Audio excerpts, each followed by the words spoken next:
नमस्ते प्रिय विद्यार्थियों। आज एक अपन यूनिक टॉपिक पढ़ेंगे जो कि लगभग 3-4 क्लास हैं अपनी, उनमें वो टॉपिक लगता है और बड़ा ही फेमस टॉपिक है।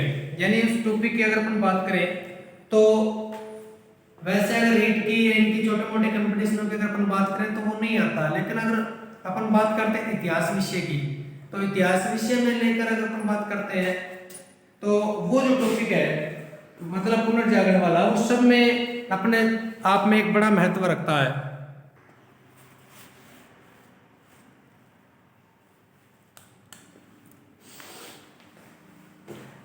देखिए आज हम टॉपिक पढ़ने जा रहे हैं वो है पुनर्जागरण। पुनर्जागरण यानी पुनर्जागरण का अर्थ देखिए, मैं टॉपिक ही आपको लगभग 3 दिन में कंप्लीट करूंगा। 3 दिन का अर्थ हो गया 3 वीडियो, और 3 वीडियो के अंदर मैं आपको इसके पुनर्जागरण के कारण क्या थे, इसकी स्थिति क्या थी, इसके महत्व क्या थे और इसके परिणाम क्या निकले, वो अपने को जानना है। अगर आप इस टॉपिक को ढंग से समझ जाओगे तो ये जो टॉपिक है ये कक्षा 11 में लगता है, उसके बाद 12 को छोड़ दो, उसके बाद बीए फर्स्ट ईयर में लगता है, उसके बाद बीए बीएड फर्स्ट ईयर में लगता है, उसके पश्चात एमए प्री में लगता है, उसके बाद अगर आप एमफिल या एमफिल करते हो या कोई रिसर्च करते हो तो लोग इनके ऊपर बड़ी बड़ी रिसर्च करते हैं पुनर्जागरण के ऊपर। ठीक है, तो बड़ा यूनिक टॉपिक है और यूनिक टॉपिक होने के कारण ये चीज आपको समझ में आनी चाहिए। यानी देखिए अगर पुनर्जागरण का अपन अर्थ देखें तो पुनर् का अर्थ होता है पुनः और जागरण का यहाँ पे अर्थ होता है जागना। यानी एक तरह से देखना तो क्या हो गया, पुनः जागना। पुनः जागना का अर्थ क्या हो गया कि इसका मतलब ये हुआ कि एक बार हम सोए हुए थे और फिर हम दोबारा उठे या जागे, तो इसका अर्थ यही होना भी, इसे इंग्लिश में बोलते हैं रिफॉर्मेशन।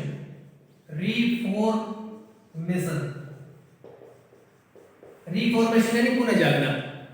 तो रिफॉर्मेशन, जागना, पुनः जागना, ठीक है। ये चीज कहां पे है, यानी इसका मतलब ये हो गया कि इसका जो टाइम पीरियड था वो 1350 से 1650, यानी 13वीं सदी से लेकर और 16वीं सदी तक, 1350 से लेकर 1550 1650, ये जो टाइम पीरियड है ये पुनर्जागरण का समय माना जाता है। तो क्या इससे पहले के लोग सोए हुए थे जो अब जागेंगे, वो ऐसा नहीं था। इसका अर्थ ये हो गया कि पहले जो समय था 13वीं सदी से पहले का जो समय था और उसके बाद 13वीं सदी यानी पहली सदी से लेकर 12वीं सदी। देखो आपको ये चीज एक बार और समझ में आएगी, दोबारा देखो। यानी अपन ये जो इतिहास है, इतिहास उसको 2 भागों में बांटेंगे, 3 भागों। भारतीय इतिहास की बात कर रहा हूं मैं, भारतीय इतिहास देखो। सबसे पहला प्राचीन भारत, उसके बाद मध्यकाल और उसके बाद आधुनिक। ये पढ़ते हैं ना, ये भारतीय इतिहास में पढ़ते हैं, पढ़ते नहीं पढ़ते। प्राचीन भारत में तो पढ़ते हैं पहली सदी से लेकर 12वीं सदी तक का इतिहास, ठीक है। और यहाँ पर पढ़ते हैं अपन 12वीं सदी से या 13वीं सदी से लेकर 13वीं सदी ले लो, यहाँ पे 12 कुछ हो गया, 13वीं से 16वीं सदी तक का, यानी भारत में अंग्रेजों का शासन से पहले और तुर्कों के आगमन के बाद। और आधुनिक भारत में पढ़ते हैं अंग्रेजों का शासन और 17वीं सदी से 19वीं शताब्दी, ये तो पढ़ते हैं पर समझ में आ गई आपके। उसी प्रकार विश्व इतिहास, ये जो इतिहास है तो भारत का इतिहास मैंने पढ़ा है, उसी प्रकार आप विश्व इतिहास और ले लो, ये लो विश्व का इतिहास। विश्व के इतिहास में वही पहली शताब्दी से लेकर 12वीं सदी जिसमें अपन पढ़ते हैं सभ्यताएं, जैसे मिस्र की सभ्यता, यूनान की सभ्यता, मेसोपोटामिया की सभ्यता, ये जो प्राचीन है ये पढ़ते हैं अपन विश्व के इतिहास में, प्राचीन खंड में।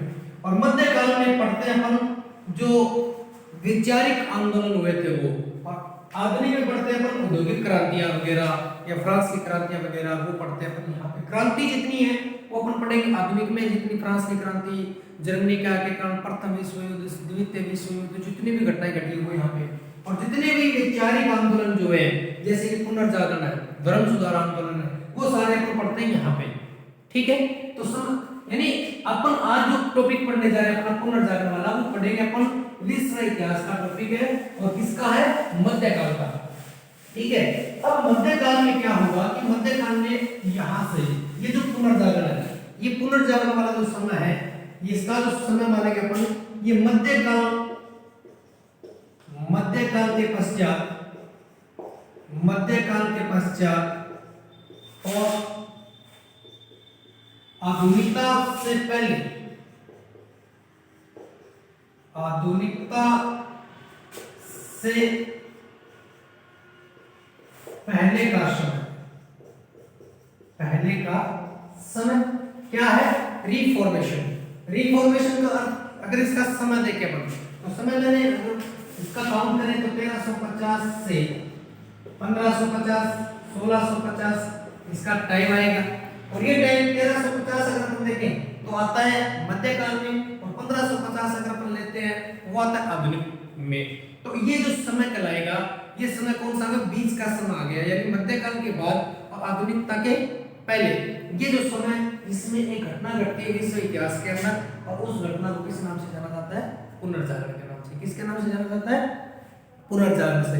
अब ये घटना अपने आप में अपना एक अस्तित्व है, अपना एक वैचारिक, अपना एक महत्वपूर्ण योगदान रखती है, और इसलिए मैंने बताया आपको कि अगर ये टॉपिक आपको याद होता है, ये टॉपिक अगर आपको याद होता है, इसका मतलब कि विश्व इतिहास की पृष्ठभूमि को समझने में आपको कहीं ना कहीं मदद मिलती है।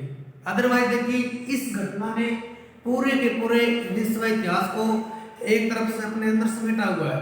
यानी अपन कई बार टॉपिक पढ़ते हैं, जैसे 1857 की क्रांति पढ़ते हैं अपन, तो 1857 की क्रांति ने क्या कर दिया कि पूरे के पूरे जो भारतीय इतिहास था उसकी पृष्ठभूमि को एक प्रकार से धूमिल करने का कार्य किया था, उसमें समेटने का कार्य किया था। उसी प्रकार पुनर्जागरण वाला ये जो हमारा समय है, ये जो घटना है, इसने पूरे विश्व इतिहास को एक प्रकार से अपनी ओर अंगीकृत करेगा, अपनी ओर अंगीकृत करेगा ये। ठीक है, तो पुनर्जागरण जो शब्द है ना, ये इसे इंग्लिश में बोलते हैं रिफॉर्मेशन, और ये फ्रेंच भाषा के रेनेसां शब्द से बना है। फ्रेंच भाषा के रेनेसां शब्द से बना है, रेनेसां शब्द से बना है। यानी पुनर्जागरण वाला ये जो शब्द है, ये फ्रेंच भाषा के किस शब्द से, रेनेसां शब्द से बना है, जिसका सबसे पहले प्रयोग यानी रेनेसां शब्द का प्रयोग, यानी देखिए पुनर्जागरण, रिफॉर्मेशन, जिसे इंग्लिश में क्या कहते हैं, रिफॉर्मेशन, और ये शब्द फ्रेंच भाषा के रेनेसां शब्द से बना है, जिसका सबसे पहले प्रयोग देखिए, सबसे पहले प्रयोग करेगा नंबर 1 वेसारी। एक एक चीज पढ़ेंगे अपन बारीकी से। वेसारी ने क्या किया, ये एक दार्शनिक है वेसारी, इसने कहा कि इटली के अंदर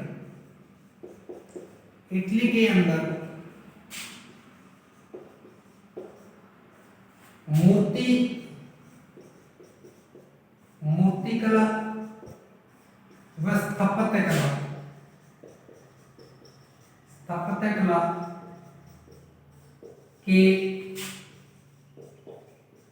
क्षेत्र में हुए परिवर्तनों के लिए रेनेसां शब्द प्रयोग किया, रेनेसां शब्द प्रयोग किया।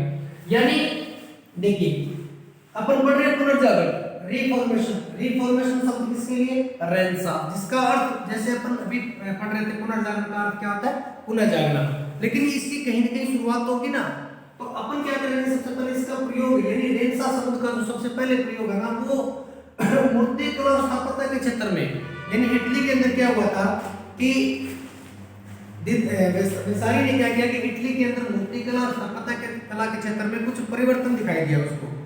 ठीक है, परिवर्तन दिखाई दिया, तो इसलिए उसने इसका शब्द का क्या नाम दिया, रेनेसां शब्द दिया।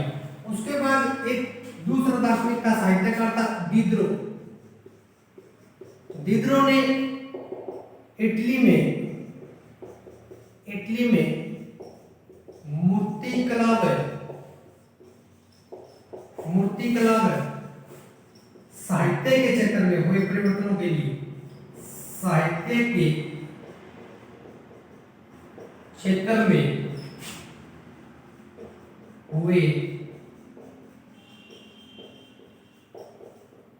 परिवर्तनों के लिए रेनेसां शब्द प्रयुक्त किया।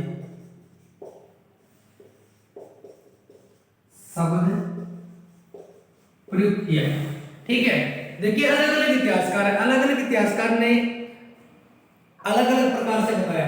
तो सबसे पहले देखिए मध्यकाल के पश्चात तो आधुनिकता से पहले का जो समय वो पुनर्जागरण काल का था।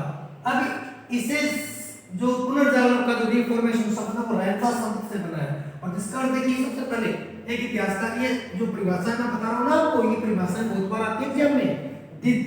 सबसे पहले वेसारी ने क्या किया कि इटली के अंदर जो पहले मूर्तियां बनती थी, जो स्थापत्य कला जो थी, उसमें कुछ परिवर्तन हुआ। उसमें जब परिवर्तन हुआ ना, तो उस परिवर्तन के लिए यानी वेसारी ने क्या किया, इटली के अंदर मूर्तिकला के क्षेत्र में और स्थापत्य के क्षेत्र में जो परिवर्तन हुए उनके लिए इस शब्द का प्रयोग किया, रेनेसां शब्द का प्रयोग किया। उसके बाद एक दार्शनिक साहित्यकार दिदरो ने क्या किया, इटली के अंदर मूर्तिकला तो थी, साथ में साहित्य के क्षेत्र में यानी पहले जो साहित्य किस प्रकार से लिखा जाता है, यानी कि परिवर्तन संसार का नियम है। और जब भी कभी परिवर्तन होता है वो परिवर्तन ही हमें दिखाई देता है। ठीक है ना, परिवर्तन अगर नहीं होगा तो हमें कैसे दिखाई देगा। अब परिवर्तन क्या हुआ, सपोज करिए पहले कोई मूर्ति इटली के अंदर कोई मूर्ति बनी और उसके बाद में कोई अन्य मूर्ति बनी, जो पहले मूर्ति बनती थी उससे वो भिन्न डिफरेंस थी। तभी तो उसने कहा ना इसमें कि ये शायद रेनेसां की निशानी, ये रेनेसां इसमें परिवर्तन है। ठीक है ना, तो इटली में मूर्तिकला में साहित्य के क्षेत्र में हुए परिवर्तनों के लिए रेनेसां शब्द का प्रयोग किया। उसके बाद एक इतिहासकार तीसरा जिसने पूरे पुनर्जागरण की पृष्ठभूमि को चेंज कर दिया, प्रोफेसर ल्यूकस ने इसका शब्द किसके लिए प्रयुक्त किया कि मध्यकाल से लेकर मध्यकाल में जो वैचारिक जो थे, यानी पुनर्जागरण से तात्पर्य मध्यकालीन विचारों के परिवर्तन से था। यानी मध्यकाल में वैचारिक परिवर्तनों से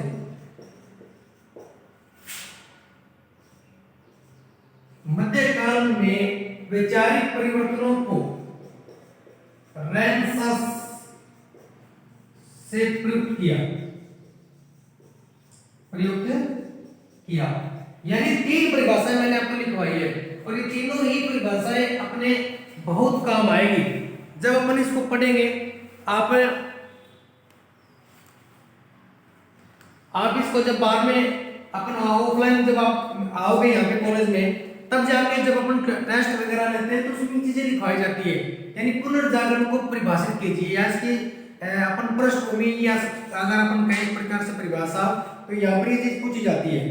ठीक है भाई, तो आप लोगों का दायित्व बनता है कि ये चीजें आपकी याद होनी चाहिए। यानी दिदरो ने क्या कहा था, वेसारी ने क्या कहा था और लूकस ने क्या कहा था। यानी लूकस ने तो यहाँ तक कह दिया कि पुनर्जागरण से तात्पर्य मध्यकालीन विचारों तरीकों में जो परिवर्तन आया था, उसका जो परिवर्तन हमें उस समय देखने को मिलता था, वो चीजें ही क्या थी, पुनर्जागरण थी।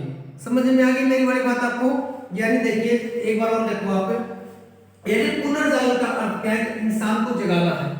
यहाँ पर इंसान को जगाना है। जगाने का मतलब ये नहीं है कि इंसान सोया हुआ है और उसको अपन ने हिलाया वो जग गया। यानी ये जो समय था इस समय, एक बार ये जो समय था इस समय, इसमें क्या था कि यहाँ पर क्या चीज, यूरोप में क्या था कि उस समय मजहब की बात चलती थी, धर्म की बात चलती थी। पूरा का पूरा जो यूरोप था वो पोप के और पोप से संचालित जो पादरी वर्ग हुआ करता था उनके हाथों से संचालित होता। यानी पूरा का पूरा जो यूरोप था वो धर्म के ठेकेदारों से बंधा हुआ था। यानी वहां पर धर्म के नाम पर इतने अत्याचार, इतनी बुराइयां, इतने कठोर कानून बना दिए गए थे, जिससे क्या होता था कि लोगों की हिम्मत ही नहीं होती थी कुछ बोलने की। ये भी अपने वैचारिक क्रांति पढ़ेंगे। ये वैचारिक जो क्रांति है इसके बारे में अपन पढ़ेंगे। पहले देखो वैचारिक क्या कहता है इटली के अंदर मूर्तिकला और स्थापत्य के क्षेत्र में जो परिवर्तन हुए थे उनके लिए किस शब्द का प्रयोग करता है? रेनेसां शब्द का प्रयोग करता है। यानी इटली के अंदर मूर्तिकला में और उसके अंदर जो परिवर्तन हुए थे उनके लिए किस शब्द का प्रयोग करता है? ये रेनेसां शब्द का प्रयोग करता है। वेसारी और दिद्रो की परिभाषा में सिर्फ एक अक्षर का अंतर है, वो है यहाँ पर मूर्तिकला और यहाँ पर स्थापत्य कला। जबकि दिद्रो ने मूर्तिकला और साहित्य जोड़ेगा इसमें, इन दोनों की परिभाषा में सिर्फ कितना ही अंतर है। जबकि प्रोफेसर ल्यूकस है वो कहता है कि मध्यकाल में मनुष्य के विचारों में जो परिवर्तन आया था, उनके अंदर जो पहले मजहब की, ईर्ष्या की और धर्म की ये जो बातें थी उनके दिमाग में, अब उनके स्थान पर जिज्ञासा की, तर्क की, वैचारिक जो परिवर्तन हुए थे वो क्या कहलाता है? पुनर्जागरण कहलाया, रेनेसां कहलाया। समझ में आ गई? दोबारा देखो तो एक बार अपन एक बार और पढ़ेंगे इसको प्रोफेसर ल्यूकस के बारे में। यानी प्रोफेसर ल्यूकस क्या कहता है? वही चीज है, देखिए अपन को कहां पे लेके आ रहे हैं, इनको विचारों में लेके आ रहा है। ठीक है, प्रोफेसर ल्यूकस ने क्या कहा कि पुनर्जागरण जो है वो वैचारिक परिवर्तन का तर्क है, वैचारिक परिवर्तन है, वैचारिक परिवर्तन ही पुनर्जागरण है।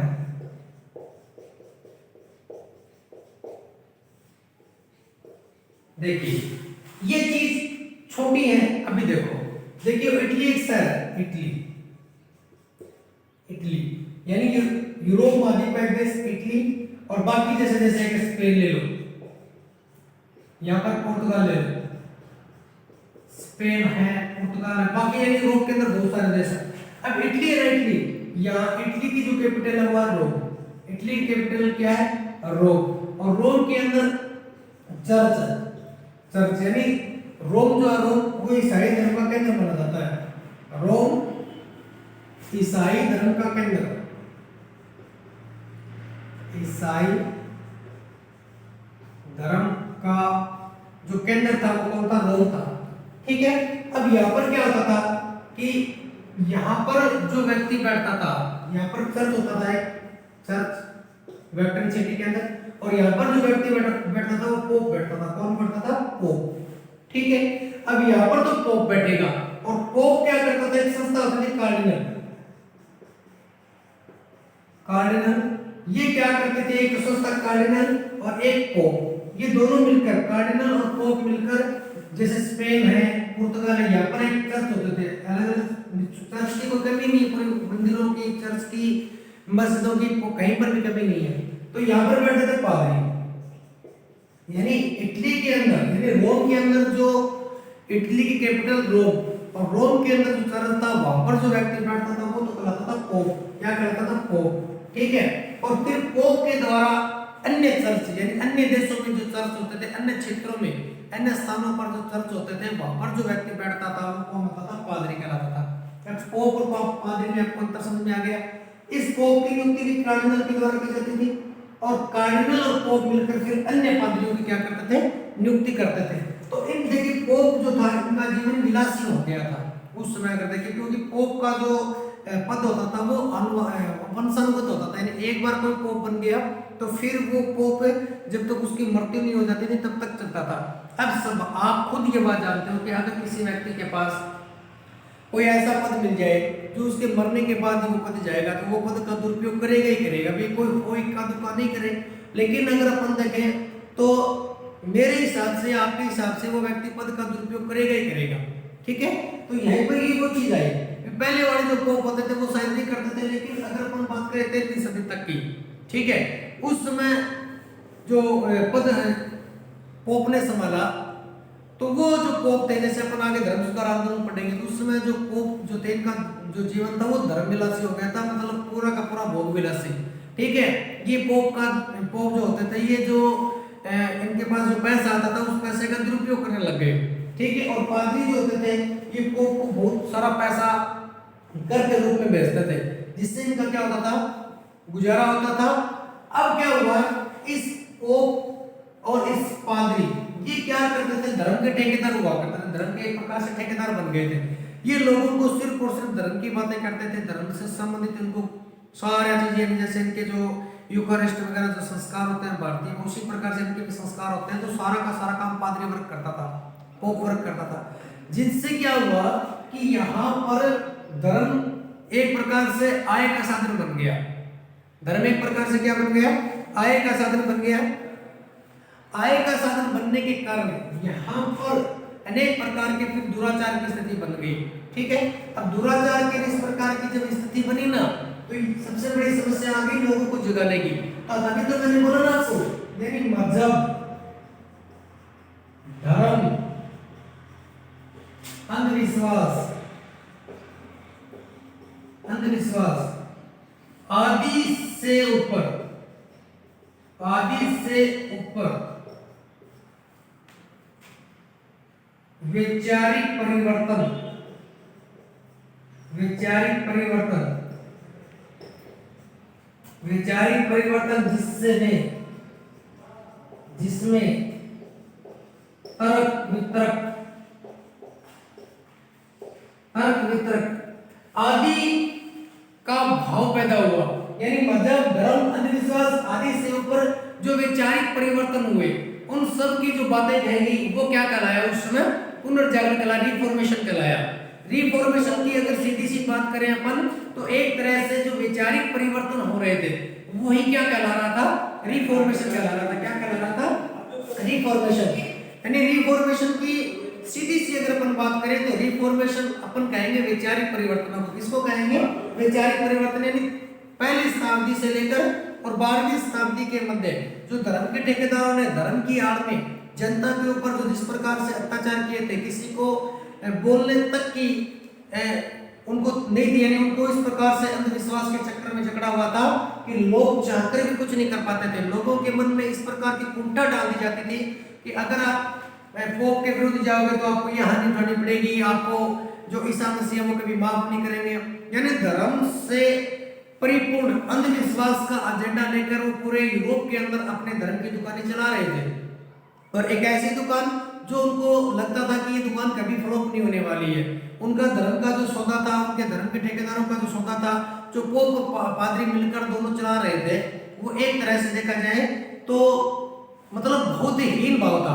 और वो एक परिवर्तन लोगों ने सोचा कि ये देखो ये चीज है क्या, भी एक व्यक्ति पोप है, पोप का तो पैसे से ऐशो आराम से कोई मतलब ही नहीं होना चाहिए, लेकिन ये लोग हमारे पैसे से क्या कर रहे हैं?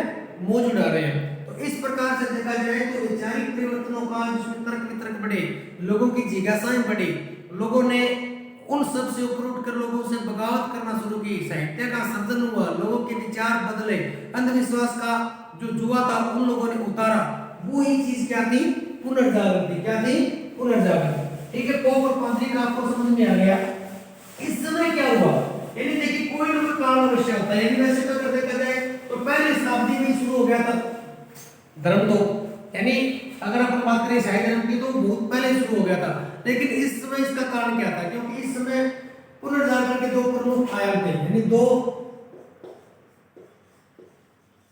प्रमुख आयाम, यानी पुनर्जागरण के दो प्रमुख आयाम, जिसके अंदर सबसे पहला क्या? नंबर 1 सबसे पहला तो कारण इसका आ गया कि दुनिया की खोज, दुनिया की खोज। और दूसरा इसका आयाम था मनुष्य की खोज, मनुष्य की खोज। यानी पुनर्जागरण के दो प्रमुख आयाम, पुनर्जागरण के दो प्रमुख आयाम, ये पेपर में भी आता है कि पुनर्जागरण के दो प्रमुख आयाम कौन कौन से थे। तो पुनर्जागरण के दो प्रमुख आयाम कौन कौन से हैं? एक तो है दुनिया की खोज और दूसरा है मनुष्य की खोज। दुनिया की खोज, मनुष्य की खोज में देखिए सबसे पहले यहाँ पर दुनिया की खोज की अगर हम बात करें तो इस समय अटलांटिक महासागर की खोज हो चुकी थी। अटलांटिक महासागर, हिंद महासागर, अटलांटिक महासागर, हिंद महासागर और प्रशांत महासागर, प्रशांत महासागर, प्रशांत महासागर दुनिया के व्यापार के लिए खोल दिए गए। प्रशांत महासागर दुनिया की खोज है, यानी मतलब भौगोलिक खोजें, यानी अटलांटिक महासागर, हिंद महासागर, प्रशांत महासागर व्यापार के लिए खोल दिए गए। व्यापार के लिए खोल दिए गए। ठीक है। नंबर 2, मनुष्य की खोज। अब मनुष्य की खोज ये नहीं है कि 13वीं शताब्दी में आके मनुष्य की खोज होती है, लेकिन इसका अर्थ ये होगा कि जैसे पुरानी दुनिया, यानी पुरानी दुनिया मतलब एशिया महाद्वीप, एशिया, यूरोप आदि महाद्वीप के लोगों ने नई दुनिया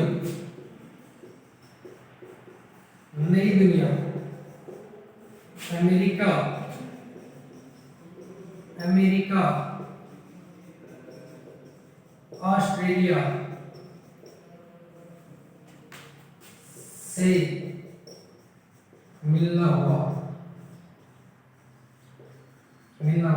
यानी देखिए पुनर्जागरण के दो प्रमुख आयाम है। पुनर्जागरण के दो प्रमुख यानी दुनिया, एक तो दुनिया की खोज और दूसरा मनुष्य की खोज। दुनिया की खोज की अगर हम बात करते हैं तो इस समय अटलांटिक, प्रशांत, हिंद ये जो हुआ करते थे हमारे महासागर, इनको व्यापार के लिए खोल दिया गया। और दूसरा जैसे अमेरिका की खोज आपको पता है कि 14वीं शताब्दी इसी समय होती है, यानी और तो पहले होती थी, लेकिन इस समय क्या हुआ कि नई दुनिया जैसे ऑस्ट्रेलिया महाद्वीप है, ठीक है, उसके बाद अगर देखें अपना अमेरिका महाद्वीप है, उत्तरी अमेरिका, दक्षिण अमेरिका, तो ये जो थे ये यूरोप महाद्वीप के लोग, एशिया महाद्वीप के लोग इनसे मिले। तो इस समय ये जो समय था यहाँ पर क्या हुआ कि दुनिया की खोज में अटलांटिक महासागर, हिंद महासागर, प्रशांत महासागर दुनिया के व्यापार के लिए खोल दिए गए। एंड तब आज देखिए सबसे ज्यादा हमारा जो व्यापार है वो अटलांटिक महासागर के माध्यम से होता है, यानी एक संस्कृति दूसरे क्षेत्र में जाती है, दूसरी संस्कृति दूसरे क्षेत्र में आती है। तो ये चीजें व्यापार के लिए खोल दी गई इस समय के बाद, यानी पुनर्जागरण वाला जो समय था। दूसरा मनुष्य की खोज, यानी एशिया, यूरोप आदि जो महाद्वीप के लोग जो थे उन्होंने नई दुनिया, अमेरिका, ऑस्ट्रेलिया, अफ्रीका आदि से क्या उनका मिलना हुआ। तो एक तरह से देखें अपन तो इस समय संस्कृति का भी क्या हुआ, आदान प्रदान हुआ। संस्कृति का आदान प्रदान होने से एक नई वैचारिक क्रांति ने जन्म लिया, और वो जो वैचारिक परिवर्तन थे, मनुष्य के जो पहले के जो विचार थे उनमें जो परिवर्तन आया, वो परिवर्तन क्या कहलाता है, पुनर्जागरण कहलाता है। क्या कहलाता है, पुनर्जागरण, यानी वैचारिक परिवर्तन। मनुष्य के विचारों में जब परिवर्तन आता है तो ही वो क्या कहलाता है, पुनर्जागरण कहलाता है। यानी देखिए इससे पहले भी बहुत सारी घटनाएं घटी थी, लेकिन मनुष्य के अंदर जो परिवर्तन आए, मनुष्य के विचारों में जो परिवर्तन आ रहे थे, वो सब परिवर्तन क्या कहला रहे थे, पुनर्जागरण कहला रहे थे। क्या कहला रहे थे, पुनर्जागरण कहला रहे थे। यानी दुनिया की खोज और मनुष्य की खोज। मनुष्य की खोज का अर्थ यहाँ पे हुआ कि पहले जो लोग सीमित क्षेत्र में रहते थे, अब उन्होंने दुनिया, एक नई दुनिया जो थी अमेरिका के रूप में उभरी थी, अमेरिका के रूप में उभरी, उसके पश्चात ऑस्ट्रेलिया महाद्वीप एक नई दुनिया के रूप में उभरी। उनका उन लोगों से क्या हुआ, परिचय हुआ, और परिचय होने से उन लोगों के मन में जो वैचारिक परिवर्तन हुए, उन्हीं परिवर्तनों को क्या कहा जाता है, पुनर्जागरण कहा जाता है। क्या कहा जाता है, पुनर्जागरण। तो आज के लिए इतना ही, मिलते हैं अपन नेक्स्ट वीडियो के अंदर। आपका दिन शुभ रहे, धन्यवाद।